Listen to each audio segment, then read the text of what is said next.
What convinces you that demons are real? Is it primarily the Bible, or are some of these personal encounters that you've experienced? Is that the Oh, main source of? the Bible is a primary source because I can use science to demonstrate that the Bible is inspired and inerrant. So I trust what it's got to say on these matters where I don't have the scientific tools.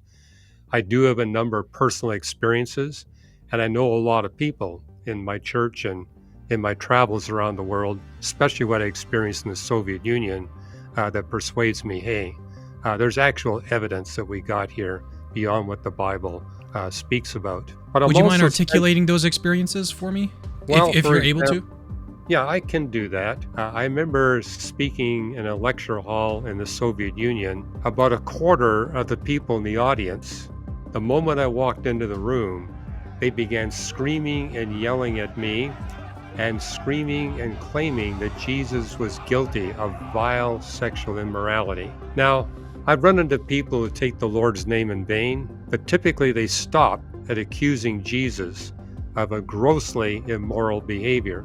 But these individuals didn't do that.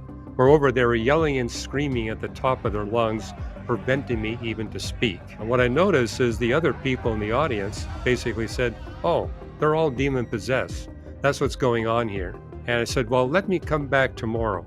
So I came back the next day, but I brought another scientist with me who was a follower of Jesus Christ.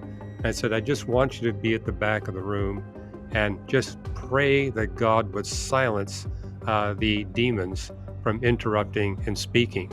So we did that, and these people, and we're talking, like 60 of them, they were completely quiet throughout the whole of the lecture. And these other people in the audience, these physicists, were saying, we've never seen this happen. They're always yelling and screaming, and now they're quiet. And so that's when they became believers that, hey, there's something more powerful than the forces within these individuals. And I've seen experiences in the area where I live, near Pasadena, California. I remember walking out of Caltech one day, and this woman, a good 150 feet away, started screaming and yelling at me. And the moment I looked at her, she collapsed and went into the fetal position and started shaking and yelling. And then she began screaming obscenities. And I could tell she was terrified. And that terror reigned within her until I walked away.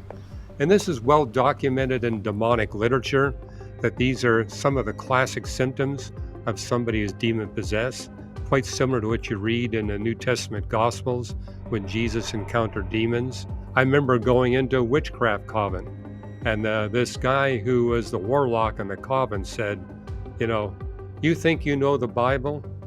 Give me any verse in the Bible, and I got it memorized. In fact, I got it memorized forward and backwards. So I said, you know what? I believe you. But tell you what, pick a verse out of the Bible and explain its meaning to me. He couldn't do it. He had it memorized, but he couldn't explain the meaning of any verse in the Bible. But he demonstrated supernatural powers right in front of me. He says, look out the window. See that girl there? I can make her do a cartwheel at my command. And so there's a lady in the room who says, do it now. He did, and she started spinning a cartwheel, and he said, stop. She stopped. So you can clearly see he had some supernatural powers that were enabling to do this. But I knew that what the powers he was getting were not from the righteous angels, because he had enslaved about a 10 to 12 women in that home as his sexual slaves. And they're all terrified of him. But yeah, we were able to rescue those women from his clutch. So those are a few examples. I could give you a lot more, not just of my life, but the lives of others. But I'm persuaded that indeed these evil angels are real, and they have an agenda, and their agenda is to persuade as many humans as possible not to receive Jesus Christ as Creator, Lord, and Savior. That seems to be their main objective. I've seen instances where they cause the individual to commit suicide in order to prevent them becoming a follower of Jesus Christ. So yes, but I'm also persuaded as a pastor is that it's a mistake to basically say, this is my ministry, this is my mission.